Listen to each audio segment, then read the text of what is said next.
Welcome back to Finn versus History. It's the 60s. Things are groovy. Oh, yeah. We are racing through the British Prime Minister's post-war. We're now up to Harold Wilson. Wilson!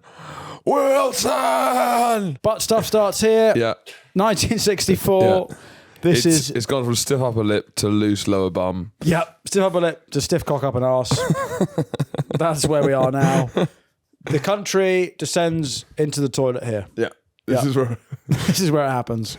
When you're piecing over post-war history and looking at wrong turns, this is the big one. 1964. I'm stood by 1964 doing this. I told you. What could have been. Is this the first fisting, do you think? The first fisting happens now? Yeah. First legal fisting. First legal fisting.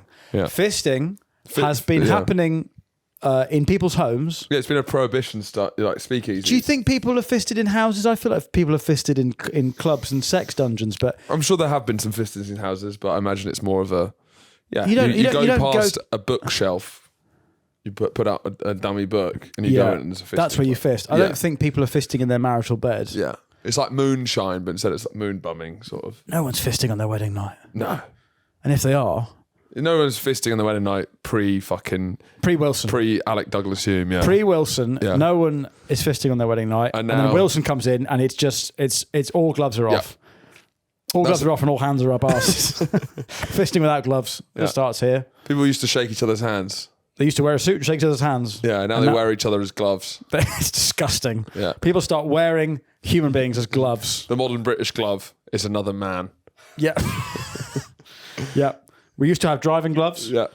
And now we have men. Women used to wear marigolds. Yeah. Now they just have another woman's arse. I know, it's disgusting. It's disgraceful. It's all because of this man, Harold Wilson. Look him in the eye. This extremist who takes power in 1964. Yeah, we elect Bin Laden. Bum Laden. Bum Laden. A bummer Bin Laden. Yeah. Harold Wilson, the king of butt stuff. Yeah. This is the real...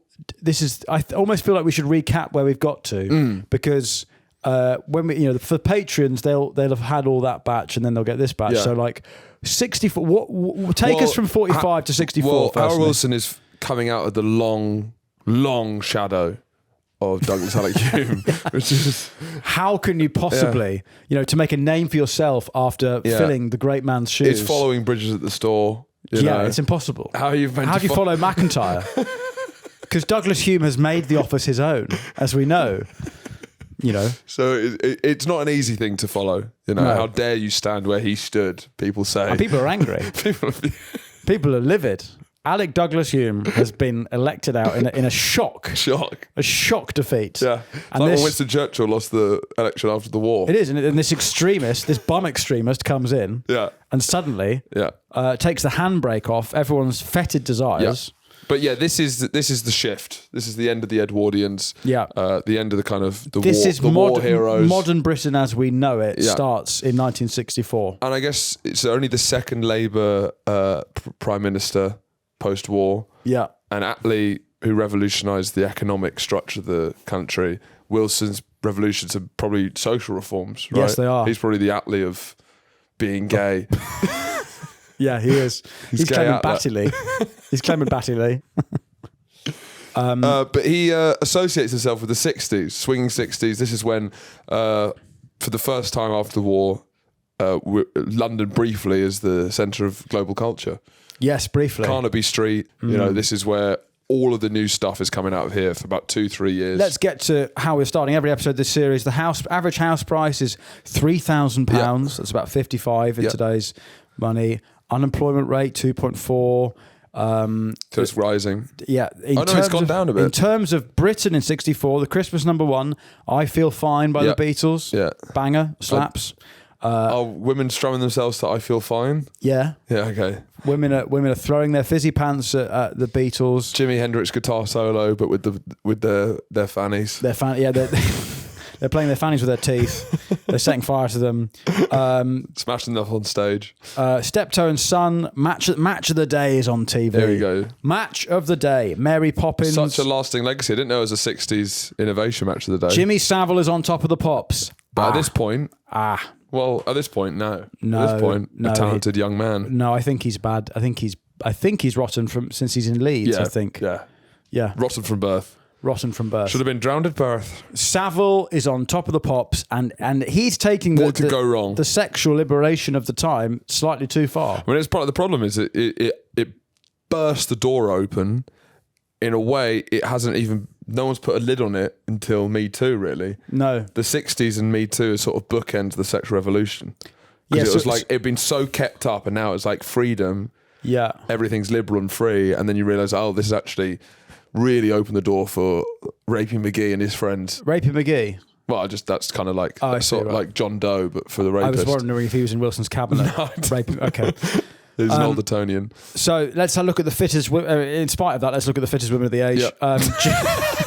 Jill Masterson, Charlie. Yeah. Oh, gorge. Hello, painted gold. Yeah. On my stag do, I got painted gold. I didn't, but I wore a gold leotard and with a blonde wig to look like her. To look like her. Yeah. Because then we played N64 Golden. I think I've talked about this before on the pod. Did you get bummed on your stag do? I didn't get bummed on my stag do. No, but that is what Harold Wilson was doing on his stag do. Right. Jill Masterson. What are boobs called? Bubbies. What's a bubby, but spelled B-U-B-B-Y? Bubby. Bubby. And in terms of the food stakes, spaghetti bolognese has arrived. Spag bowl. Yeah. Oi. Wash for tea. Spaghetti bolognese is on the rise. Spag bowl. Yeah, isn't it amazing to think of this country pre-spag bowl? Yeah, I can't imagine it. Can't imagine it. Yeah. The lifeblood of this country. I love a spag bowl with lots of cheese. Yeah. It's working class culture. Yeah. That's their foreign muck that they like. Yeah. Spag bowl. Because the spaghetti bolognese it's slightly different to the Italian recipes, right? Yeah. It's a British interpretation. Supposedly you're meant to put milk in it. Really? Yeah. What, a spag bowl or Italian ones? No, but bolognese. A proper bolognese has got milk in it. Bolognese. Yeah. Bolognese. That's how Harold Wilson calls it. But a lot of the 60s, you still feel the influence. It kind of is Pandora's box now. Yes. Everything that...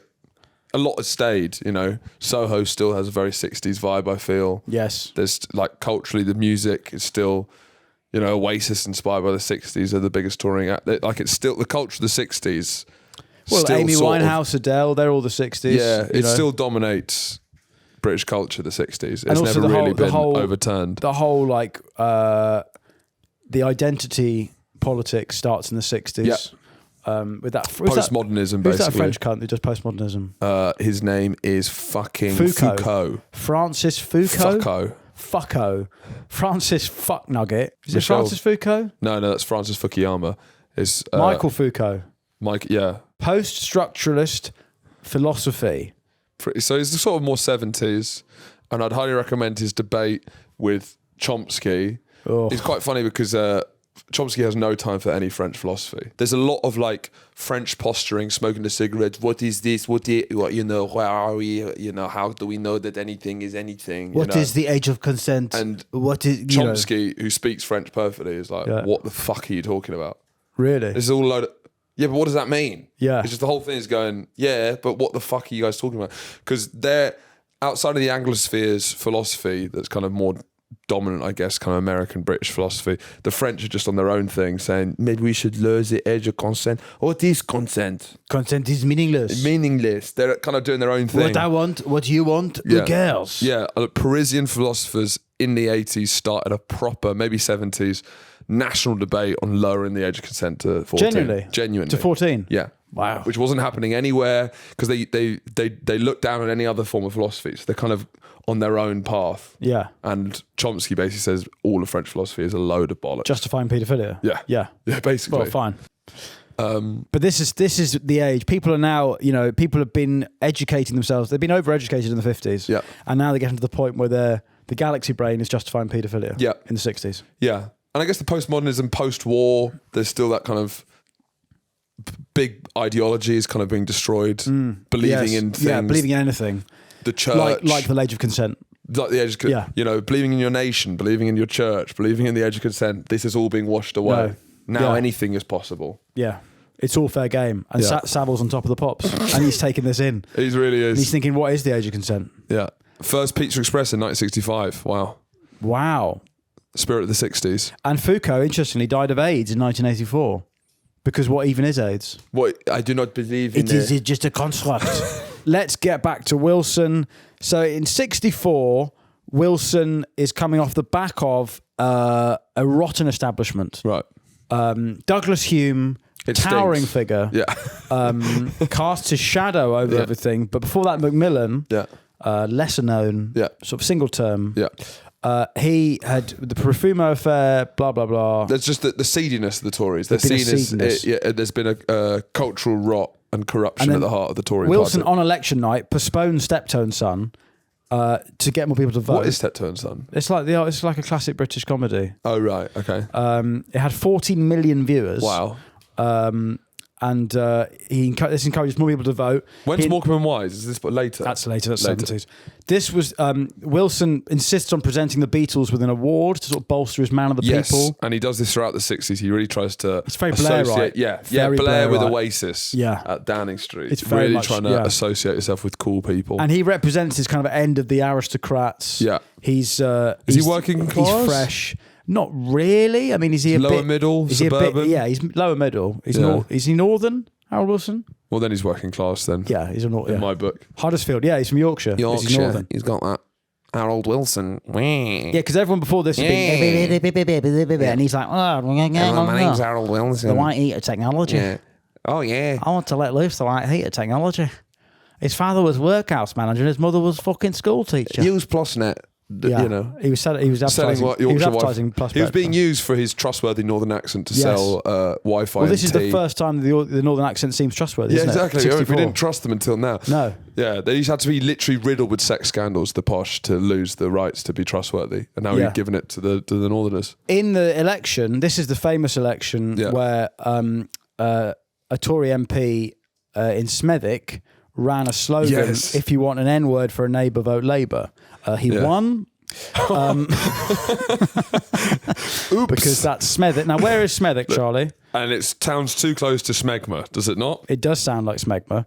Smethwick is a silly name for a place. Smethwick is a town in West Midlands. There you go. Smethwick. Oh, I don't want an N-word for a neighbour, so I'm not voting Labour in Smethwick. So that sounds like Enoch Powell. Enoch Powell comes into this famously. He's sticking around. In the 60s, I don't know, but it's very hard to stop doing that with that voice. Well, Enoch Powell's actually from the long lineage of the highly educated racist. Yes. He actually is a real throwback. He was the youngest professor in the entire British Empire. He was a professor in ancient Greek at the age of 25. Crazy. In the University of Sydney. He translated Herodotus when he was like a teenager. Wow. So like an ancient Greek genius, like the old eugenicist sort of tradition.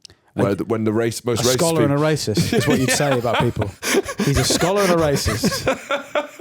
Well, Enoch Powell, Andrew Marr says I love his voice though. The kind of like Cambridge, Birmingham mix that you don't really hear that often. The Enoch Powell. Enoch Powell, the posh Brummie. Yeah. It's similar to the Koonsberg posh Edinburgh, which really gets me. It adds more of a kind of class to the stop the bouts kind of attitude. Rivers of blood.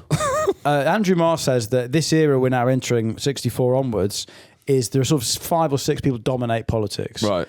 Harold Wilson, Ted Heath, Roy Jenkins, right. Enoch Powell, Tony Benn. Oh right, yeah. These are the people that are kind of either they're in number 10 or they're just out causing trouble. Powell and Benn are like on the flanks, and because Powell starts to kick off, and Powell starts the long lineage that leads to Farage. Yes, really. definitely. With a bit of a spasm with Nick Griffin. Yes, as we've discussed, Griffin's not the educated racist. We must protect British civilization, so we're the best country in the world. The Rivers of Blood speech would not have been as effective had it come from Nick Griffin. Yes. So there's been a lot of immigration post Windrush. That's true. For kind of the first time properly, the demographics are radically changing with non-white immigration, basically, which is causing a lot of tensions. Which we're fine with. We're completely fine with. We're completely fine with. There's a. Do you reckon that's what the Labour cabinet was saying? What? We're fine with. We're absolutely fine with it. We're absolutely fine with it. And then Enoch Powell's just outside going, "You sure you're fine with this?" Yeah. The bloody racket. There's riots in Notting Hill. There's riots in Notting Hill. Yeah. Malcolm X visits Smethwick during his UK speaking tour and has a pint in the pub. 9 days later, he was shot. But is that? That's how. This is a note, but is that implying that there's a link? I think he shot himself. After going to Smethwick. So I guess this is actually the beginning of socially the consensus is breaking apart. Yes, the post-war social consensus is... Economically, it breaks at Thatcher. Yes. But socially, having a figure like Powell and a figure like Tony Benn, suddenly there's real distinct differences between the major parties. Starting to be, yeah. As opposed to Macmillan, the Macmillan sort of Wilson-esque, there wasn't huge differences. But the 70s is when the country is being pulled in both directions, isn't it? Yeah. Which we'll get to. But this really, as you said, there's less economic change. It's more an absolute onslaught of social change. Yeah. It's forced down people's throats. Yeah. They've just got over one thing. What's when another forced thing down comes people's up. throats? Big rubber fists with no gloves, with no driving gloves on them. So let's get to his cabinet. There's George Brown, who is the I don't know what he is, Secretary of State. Alcoholic. He's a huge alky, and he causes a problem, I think, when just after JFK is assassinated, he goes on TV and drunkenly claims to have been best friends with him. John's my best mate. He got emotional and drunk. Yeah. I fucking love that guy. I fucking love you, John. Fucking sick. I fucking love you. Mate, people don't say it enough, man. You're fucking class. He's calling Jackie Kennedy. He's just like, yeah. Do you know what? I always loved your fucking head.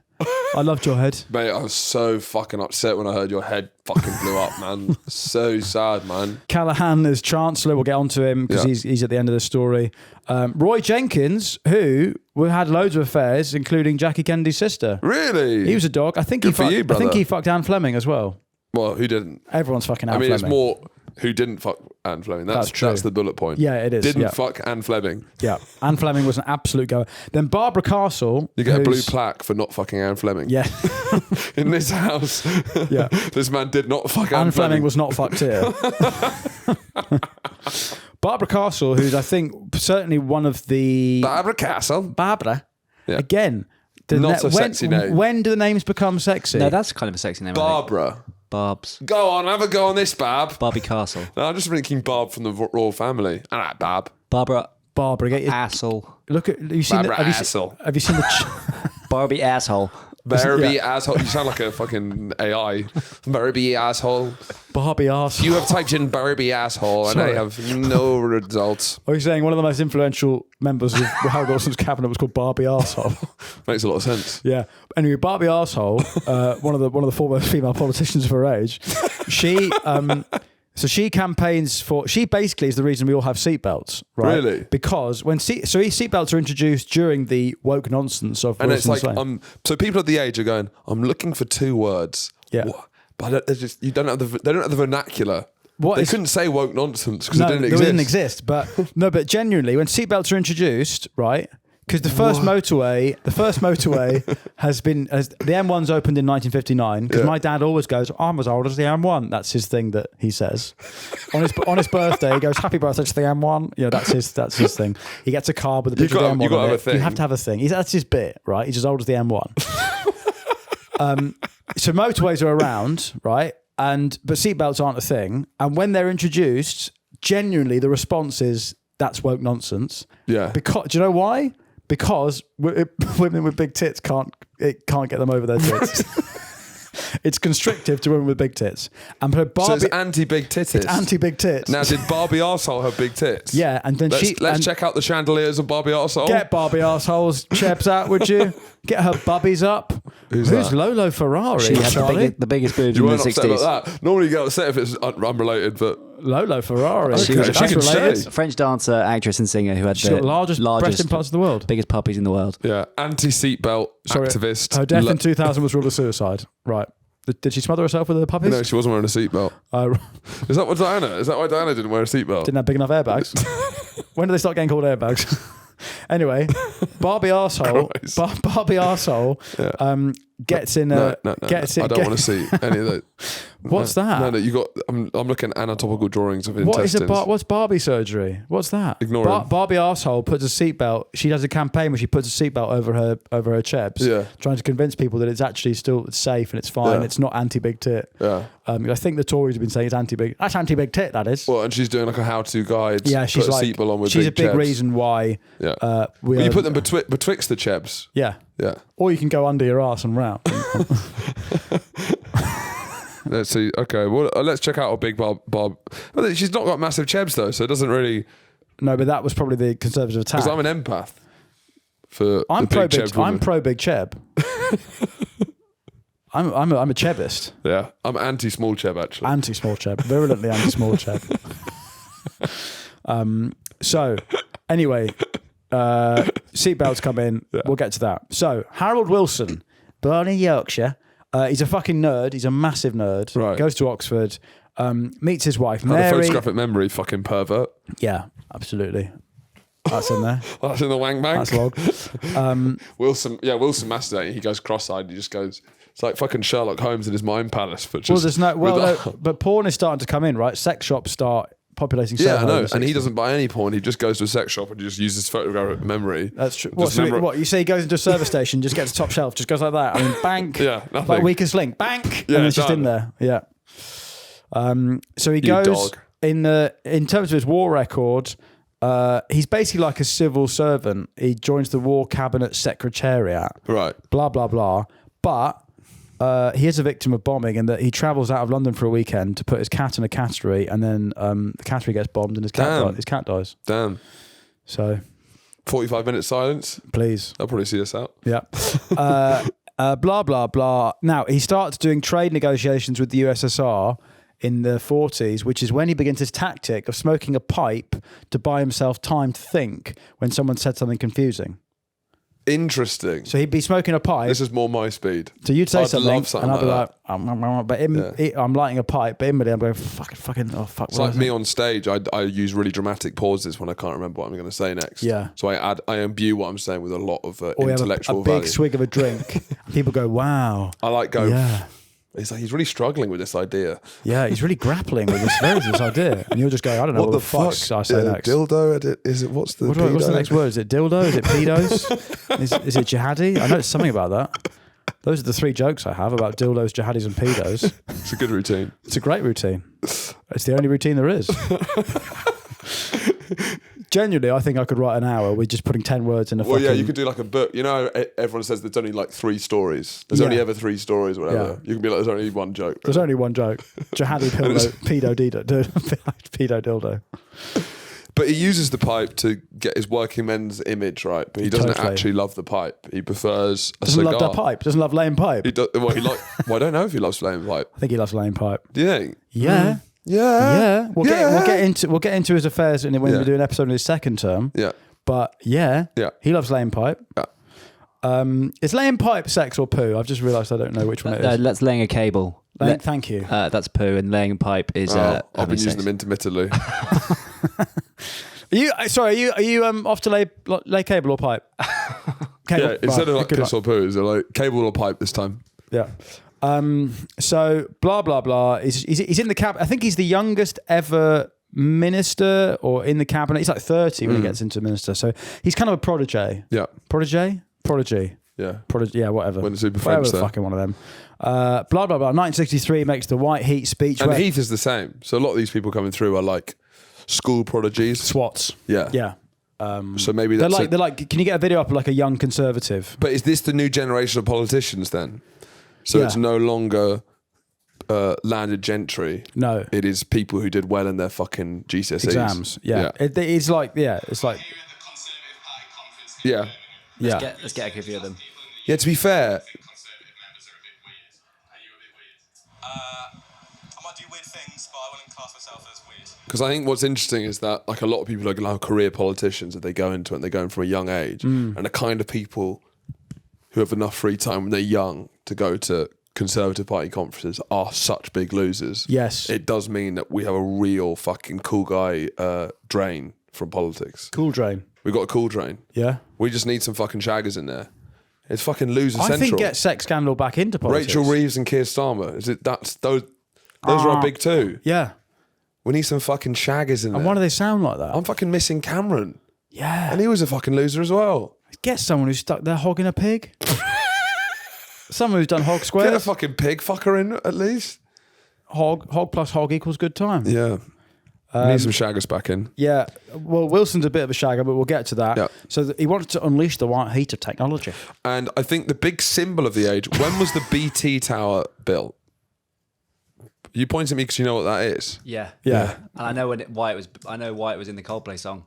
It's a very interesting fact. Go on then. Go on. Give us a wasn't fact. in the Coldplay song. It's named after the Coldplay song. What? The BT Tower. No, sorry. Lights will Go guide you. on. Lights will guide you home. Yeah. What mention of the BT Tower is there? It's referenced because basically the Coldplay guys were at UCL and the halls are near the BT Tower, and therefore when they were coming home for nights out, they would look for the BT Tower in order to get into bed. It That's where they inspired one of slept. their songs. So it inspired one They of their didn't songs. mention it in their song. And it goes- BT Tower's lights will guide you home. And I will try to fix the BT Tower.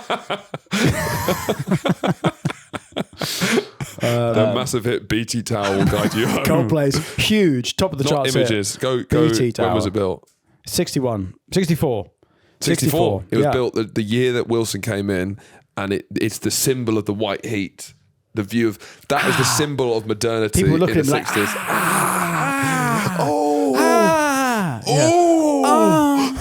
Because it's so fucking white hot. Yeah. That's their view. It's always interesting, like the past view of the future, though. That's the most futuristic thing. I mean, it still looks. I love the BT it's Tower. similar to the thing in, is it Alexanderplatz in Yes, Berlin? very much so. The Fernsehturm, the TV tower. Fernsehturm. That looks fucking cool. Yeah. The Fernsehturm actually does look like a futuristic tower. Is the BT Tower still used? I actually have a fact about this because my dad wanted to go up it for his birthday, and my sister's boyfriend works for BT, and he organised a trip, and he had a lovely time because they're taking it down soon, and the restaurant's closed. The BT Tower's being They're taking closed. the tower down? It's no longer going to be the BT Tower, and I think they've closed the restaurant, and maybe it's being closed for good at some point. Well, they're not going to destroy the tower. It's London in 2035. That's a fucking great tower. It's being overrun by poo and Indians. Campaign to keep the BT Tower open. Check if the BT Tower is getting shut down. Converted into luxury hotel. Yeah. I mean, okay, no, as long as it's they keep the. Is BT Tower grade listed? Let's check that out. No, come on, we can't leave the BT Tower. That's all we got left. It's literally a grip on reality. I'm the biggest fan of the BT Tower in the whole country. This is very good. This is what we're going to make in vote reform. Grade 2 listed. Yeah. They better fucking. Okay, Now, what does grade 2 and grade 1 mean? No idea. Grade is how much planning permission you need to knock him down. Grade Right. 1, you cannot fucking touch. St Paul's touch it. Cathedral's grade 1. So what was the Twin Towers? Well, they don't have a grade system in America. Well, that's why they got knocked down. What do you think? Do you think if it was grade 1 listed, Al Qaeda would be like, wait. Well, we can't touch that. Come on. You can't It's go like that. historic. It's historic. No, they tried several times to get the planning permission to fly planes into it. Are they knocking it down? Yes. No, they're turning it into a hotel. Yeah. Stop saying yes. Exactly. It could be not knocked down and turned into a hotel. It makes sense they turn it into a No, hotel. it wouldn't make sense as that. It's not a hotel shaped. Yeah, it is. Mate, they gonna anything clean- could the be a cleaners- fucking hotel. the cleaners are not gonna be able Your to go. car's a hotel on weekends, you tramp. How can they? Your cousin's arse is probably a hotel for 10 minutes every Saturday night. It's not being knocked down. Okay, good. Fine, thank you. Long live the BT Tower. Anyway, Wilson says in his famous White Heat speech, there will be no room for Luddites in a socialist party, for the only result will be that Britain will become a stagnant backwater, Yeah. which it has now become. So just reckon with that. Yeah. The Britain that is going to be formed in the white heat of this revolution will be no place for the restrictive practices or for outdated methods from either side of industry. Why is the White Heat speech so definitive? Why is it such an iconic speech, do you think? I think it's just the phrase white heat. It's just the feeling, right? It just Because captured the it's like, essence of it's the telephones, it's Right. big tellies. Yeah. It's, what else is it? I don't know, radios. Yeah.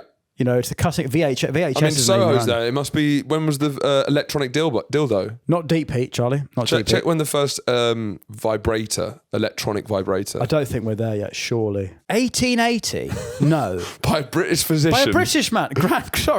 By Dr. Joseph Mortimer Granville, and it was called Granville's Hammer. While Granville did not intend it for women to treat hysteria, the device was later adopted and marketed for a wider audience, including women, for various ailments and eventually for pleasure. Right. Granville's- When was the modern dildo? Granville's Hammer. The white heat of technology. Modern dildo. When was the modern dildo? We should Is actually... that a steam powered? Sorry, Granville's That's Hammer. a- Granville's Hammer was steam powered. It's a steam powered dildo. That's Right. crazy. Can we should place Wilson. We haven't Yeah. placed it. 1964. Right. 1964. This is before the AIDS crisis, Yeah. and it's after Elvis. No, it's after Cliff Richard started. Right, yeah. So Cliff is about... But AIDS isn't. Yeah, so they know what Cliff looks like. We're all going on a summer holiday. But not to get AIDS. Not to get AIDS, yeah. Yeah. Let's get to his government, okay? Because it is a cavalcade of reform. The Murder Act. He says murder should be illegal. Insane. Insane. He criminalises murder. Who have we elected? This Bin Laden's in number 10. This extremist. He abolishes capital punishment, which I think the last hanging in Britain is 63 or 4, With I Pierpoint. believe. There's a film about Pierpoint. You know Pierpoint? No. He's the great executioner of Britain, who was actually anti-capital punishment in the end. He killed 600 people. Fuck. Wow. He's a the guy. Professional hangman. Yeah. 600. It's crazy. Oh yeah, that's right. Yeah. I read about this. He did like some of the Nuremberg Nazi war criminals. Oh, did he? And then he also Get Pierpoint in. Yeah, and then he also when he came back and he starts doing like a kid who's done like an armed robbery or something, and he's like, "Is this the same? Is this the same? Should I be hanging this guy?" Well, he's past his peak at that point. Yeah, I guess he's doing so. smaller rooms. That's it. You can see the colour of the seats. Peter Allen and Gwyn Evans are executed. So he abolishes capital punishment. The Race Relations Act introduces incitement to racial hatred as a criminal offence. Right. Cigarette advertising is banned. So Race Relations Act, is that where like the hate speech, so our free speech laws, hate speech being... Is that before or after Enoch Powell? Because that's the difference kicks off? between America, where you can sort of say whatever. Right. This is our view of... We have a more limited free speech here. Because you have to can incite be done. to incitement. Yeah. Yeah. Cigarette advertising is banned on British TV, which is early, isn't it? God, this is all woke nonsense, It's isn't some it? absolute woke madness. Driving reforms, breathalyzers, 70 mile an hour speed limit. Wow. Seatbelts, which again is anti-titist. Yeah, yeah. I mean, think about the furore. What is it? What am I trying to say? About Sydney Sweeney. Furore. Big tits. Furore. But think about that about Sydney Sweeney's tits that are now seen as like, Racist. anti-woke, racist. They're racist. And then the woke nonsense are trying to get rid of them with seatbelts. Yeah. Sydney Sweeney's not built for seatbelts. No, she shouldn't have to wear them. No. She should have an exemption. She's on her brought driving her own license. airbags. On Sydney Sweeney's driving license, she have a thing on the back saying exempt from seatbelts. Yeah. Tits too big. Oh, God. Right, more social reform. Now, this is all Roy Jenkins. Is he the He's kind Home Secretary, I think, and he basically... He's like the Bevan of this government. Bevan. He knocks these all over. It's like he's a bowling Ducks alley. in a row. Bowling alley, one ball. Yeah. Abortion, gone. Fucked out the window. Or decriminalised. So it's like the opposite of Roe v. Wade. Yeah. Male homosexuality, decriminalised. Really? They don't believe that. We still don't know if female homosexuality is a thing. Yeah. We barely know if female heterosexuality is. We don't know if the female orgasm exists. It's a myth. It's a Greek myth. We will be doing a Patreon episode on the myth of the female orgasm. Divorce laws are liberalised, this is where Peter Hitchens gets off the train and thinks that Britain's went in the toilet. Yes. He thinks when you liberalise divorce laws, suddenly you break up the family unit, which means that crime happens. I don't know what his logic is. Voting age dropped to 18. The Open University launch. This Fucking is hell. a slew Yeah. of woke nonsense. Theatres are Uncensored. I'm slightly curious as to whether the plays were better With when they were censorship. censored. Yeah, because then you have a second opinion going, do you know what, mate? Yeah, you'd be a great theatre This is censor. fucking boring. This is shit. I'm going to cancel this play, and instead, everyone who's bought tickets, I'm going to project a copy of The Rock.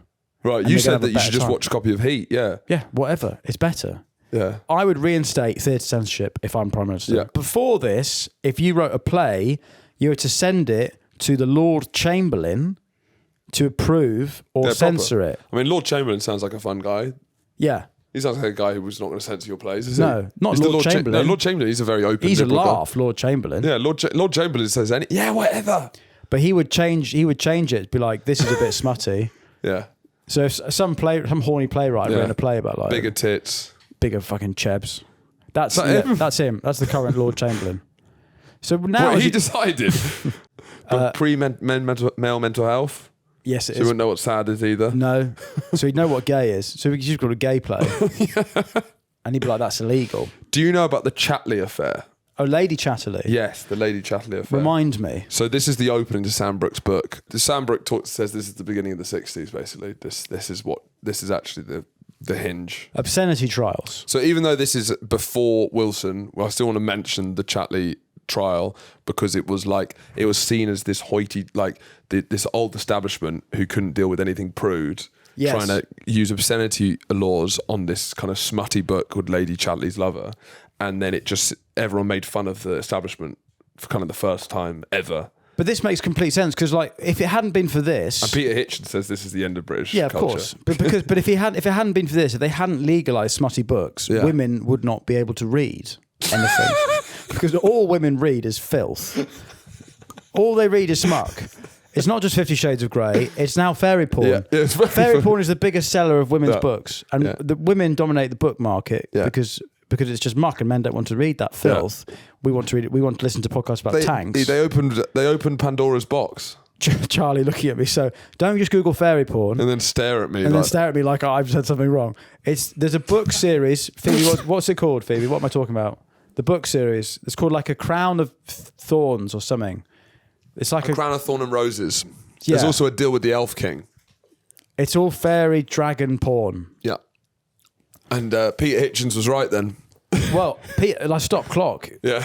Peter Hitchens is actually right several times a day. Yeah. But A Court of Thorns and Roses. Yeah. This is currently the biggest selling filth in the UK. Is your wife reading this? My wife's reading this and the sequels, the other one. And there's also what I find funny about this kind of, but because they know men have stopped reading, because we've gone autistic, right? They have had this whole hidden thing because they've carried on reading, and so they've been left alone to their own devices. And only now men are starting to be like, "What are you? Sorry, what have you been reading? What are you girls? What are you doing? We've been looking at World War II videos on YouTube. Yeah. What have you girls been? What the fuck is this? You've been left alone for a couple of years, and you guys are fucking strumming yourself to the idea of a fairy king who listens to your feelings. It's awful. This Lord of the Rings pant froth. Yeah. For the Chatterley trial, it lasted 6 days that focused on whether the book's literary merit and potential for public good outweighed its perceived obscenity. The defence argued that the exploration of human sexuality was important for public understanding. Can we get some quotes up, Charlie, of the obscene moments in it? Because it'd be good to understand what Even though this obscene. is not Wilson, it still sums up the age. It's the 60s, isn't it? What is obscene about the book? Bestseller, by the way. One specific quote, and his penis, big and hard as a knotted club, came into her softly, and then with a great thrust, and then with slow, powerful strokes, and then with a final convulsive heave. I'm often doing big heaves. Heaving my penis. That's all I'm doing. Heaving my penis into my It's like wife. I'm dragging a big fridge. Well, it's like trying to move a fridge. Yeah. That's why sometimes I just give up and leave it on my front lawn. No one's going to get rid of that. Any other quotes? Fly tip in my cock because it's so big. So, God, yeah, a smutty book starts the 60s. But it's funny to think that in the 60s, there's an obscenity trial, and then 2 nights ago, I watched Bonnie Blue's documentary where she fucked 1,000 men in a day. But that's why it's such a turning point. Yes. It's because as soon as that verdict was overturned, it all explodes. You can't put that genie back in the bottle. Yeah. But, the female orgasm only exists in literature. Yes. As we can see right there. Well, it's a fictional invention. Exactly. It's an invention. It's a fantasy. And it's as fictional as fairies and elves. It's invented in 1960 by with the Lady Lady Chatterley's Lover. And therefore, there was a court trial to establish whether this would damage the population because it would give women ideas about what's in their fizzy pants. Yeah. And they're chasing after this female orgasm, and it's hard to explain to them that it doesn't exist. So Roy Jenkins, reform after reform after reform. In 7 years, the country's completely changed socially. Yeah. But what about Wilson's foreign policy? There's a lot of quite fruity stuff in Rhodesia. Yeah. Which obviously we'll do an episode on Rhodesia. Well, it feels like the white minority rules in Africa, they go completely AWOL. Yeah. They just don't listen to anything that Britain says anymore. No. It's quite Israeli, to be honest.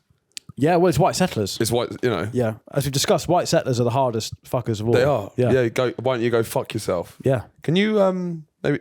Well, how about you go fuck off? How about you fuck off? Right. So Ian Douglas Smith, not Ian Duncan Smith. No. Governor of Rhodesia, which is Zimbabwe, is it now? Yeah. Or Northern Rhodesia? Anyway. Yeah, Zimbabwe. Blah, blah. And Zambia. So he issues a unilateral declaration of independence from the Commonwealth, which... Yeah, so you have to remember Zimbabwe at this point is similar makeup to South Africa. So there's a lot of white Zimbabweans, white Rhodesians who are just... Zimbabwe. Just... I love the way they say Zimbabwe. Zimbabwe. Zimbabwe. Yeah, so you're not meant to be there, clearly. No, Zimbabwe. This is pre-Mugabe. Yeah. And Ian Smith deems this UDI, and then Wilson's great failure actually is that he goes up to Smith and he goes, oh yeah, we're not going to invade, don't worry. Yeah. We're not going to force the issue. And then Smith goes, brilliant. And then he fucking just declares Rhodesian independence, 1965. So we're boycotting Rhodesia like South Africa. Yeah, and it kicks off this insane... Another apartheid, basically. Basically, it kicks off this insane, shitstorm Rhodesia that then, there's Mugabe and then it's a whole other revengeance thing and it just goes on and on and on. It's a complete shit show. But Wilson's weak in that he could have threatened invasion and Smith might have backed down. And Rhodesia's a lot like South Africa. It's just Rhodesia had Mugabe and South Africa had Mandela. Yeah. And they're the same. Yeah. Mugabe, Mandela, tomato. But Mugabe's whole thing was, how about we just kill all the farmers? Yeah. And just give everyone who doesn't know how to farm the farmland. Yeah. And Mandela was kiss and forget. That was his big thing. Kiss Winnie. But also Mugabe had a Hitler tash, but he was black. Dangerous. So it's like, what am I meant to think? Yeah. Why am I turned on? Why are you Hitler? Why am I Hitler? We will do an episode on Mugabe. Sorry, I thought you were going to say we're going to do an episode on Why Are You Gay Guy. We will do an episode on Why am I Hitler? Right, let's carry on. Smith hates Wilson's government, describes it as a socialist regime, hell-bent on appeasing the cult of Marxist-Leninism. He's got some things right. Yeah, no, it's a stop clock. But the other big thing we should talk about, Wilson's sort of great success in this period in foreign policy is that he keeps us out of Vietnam. Because at this point, obviously America is still funding us and Lyndon Johnson is applying his big hog pressure, like we discussed last episode, standing over little Wilson with his hog out, shitting on the toilet, saying, come and get in Vietnam. And he's going, just send like one squad, one fucking regiment. Just because it will help us in the international community. Just to say that we're not on a limb here. Yeah. And Wilson goes, no. Yeah. But he won't condemn... And most prime ministers probably would have buckled. Yeah, but he doesn't condemn America for invading because that would then jeopardise the funds that they're getting. Yeah. And that means... But it does sour relationship for a bit until Vietnam's such disaster that I think... But also what's interesting is that his party will hate him because he won't condemn America. Right. Even though he's not putting troops in. But that's the right balance. Yeah, exactly. Yeah. Because if you're a Labour Prime Minister, whatever you do, you're going to piss off the most annoying people in your party. Yeah. Economically, towards the end of Wilson's tenure, this is where it starts getting quite bad. There's a devaluation crisis. Yeah. But this seems to be the same as the other devaluation crisis. Yeah. People seem to devalue the pound, they say it's going to be all right, and then it's not all right. Well, I'm not an economist, but it feels like don't devalue the pound. Basically, they were always thinking about devaluing it, which would have meant, I don't know what. And then right until the last minute, they don't devalue it. And then someone goes, we have to now. It's out of your hands. And then they fuck it. Because, as we've been discussing this entire series, the Arab-Israeli war kicks off in 1967. Is that Yom Kippur? Yeah. No, it's not. It's the Sinai one. It's 6 Day War, I think. Right, 6 Day War. And they turn the fucking lights out. Here we go. So when's the lights get turned out? 67. This means that they have to... The precursor of the 70s. They have to devalue it. And so Jim Callaghan, who is Chancellor, resigns. Did you ever see the knife put more deliberately into a leader's back? Sterling goes from $2.08, blah, blah, blah, blah, blah. Now, Wilson's big fuck up is that he goes on the radio after this and goes, the pound abroad is worth 14% less. That doesn't mean the pound in your pocket has been devalued. But it had. But it literally has. Yeah. Anyone going abroad's like, well, it means less. Yeah. I've got less savings. Yeah. I'm fucked. Middle class. Yeah. The middle class. He loses the middle class, which is always what happens. Yeah. When Labour fuck up, they lose middle class and then gone. So this signals that after this, everyone thinks he's slippery. Yeah. He gets a reputation for being slippery. Right. Slippery Wilson. This is kind of the 67, I guess, when the 60s have stopped swinging in the UK, I feel a bit. Yeah? It's moved to Northern California. Right. That's where the heart of it is. The kind of, it feels like it's starting to ebb away now. The height of the 60s is going. Well, when do the Beatles break stop up? recording? They break up in 1970, I believe. 70, yeah. Yeah. My dad basically has that. He might as well have it tattooed as a tramp stamp. Yeah. The Beatles' career. It's got Beatles autism. Just above his arse.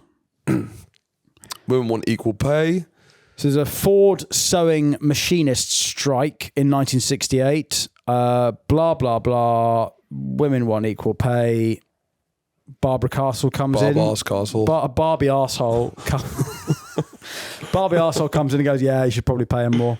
Yeah. And this results in the Equal Pay Act of 1970. Right.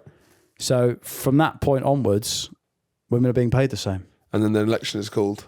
And then straight away they call an election. They go, I don't know if we can back this. Does the country want this? Yeah, I think we need a woman date for this. Yeah, we do. So super tax. Yeah, we need to talk about. So after the devaluation, Labour introduced this 95% top rate of tax. For who?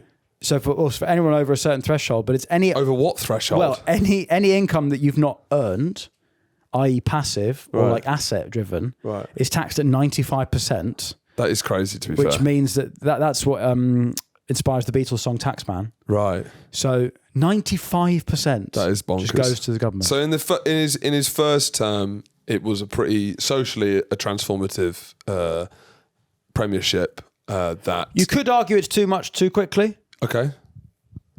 Socially? one could argue it's too much. Wilson loses the middle classes, but he leaves office with having done this long-lasting reforms. This slew of cultural reforms that are still with us to this day. Yeah. Abortions allowed. Yeah. But once again, sort of like the Attlee government, within 2 years, he does a huge amount of changes. And then sort of runs out of ideas. But a lot of it's not him, similar to Attlee. Yeah. It's Roy Jenkins actually does There's a lot of similarities between these two radical Labour governments. Yeah. They come in with a great set of ideas, implement them all, and then it... But that's kind of what Labour is, isn't it? It comes in once in a generation, does everything that needs to be done that the Tories will never do, and then won't get elected again for 15 years. Yeah. That's kind of what it does. Yeah. And then economically, it just sort of starts to collapse. But to be fair to Wilson, this is the beginning of the taps getting turned off. Yeah. Towards the end of the 60s, there's coal shit going on. Yeah. Coal's a thing. Yeah. I don't know what's going on. Is it in the ground? Do they find coal? Coal? Yeah. Coal's in the ground, Grows on trees. It's like apples. you have a coal orchard. You have a coal orchard. Yeah. Yeah. But how is it like? Right? Is it just like in the soil, or is it? You get a pickaxe and you. Really? I think it's we have mines. Oh yeah, coal mine. Yeah. Right. Where do you think oil comes from? Sky oil. Yeah. Oh. No, it's from the ground too. Yeah. From the Earth's core. So I think you could basically define Wilson's career from the white heat technology, the optimism, to the pound in your pocket disaster. Yeah. That kind of bookends his popularity and his failure, right? Starts with white heat, ends with a pound in your pocket. Yeah, exactly. And that's kind of it. A great moderniser socially. Yeah. Economically, he's done nothing really to shift the consensus at all. So, but the consensus is the Attlee-esque worldview is starting to, under the globalised economy, when another country can turn your taps off, the kind of national socialist economy, not national socialist. Sorry, what? Sorry, I'm listening. The socialist economy, it doesn't really work in this new world. Or we're getting to see how it doesn't work. The gathering storm we're building up to is that in a global economy, this post-war consensus does not work. No. And it's just starting to creak. And in our next episode, we will finally get to the 70s. What this whole podcast is sort of about. If this podcast is set from anywhere, it is in the middle of the 70s. It's in the middle of the 70s, which is Britain's lowest point. It's Britain's lowest point. Britain's never been funnier. Yeah. I think it defines so much of... It's the great turning point, really. Britain is Greece. Yeah. It's with toilets, worse food. With worse food. Worse weather. Worse weather. It's a toilet.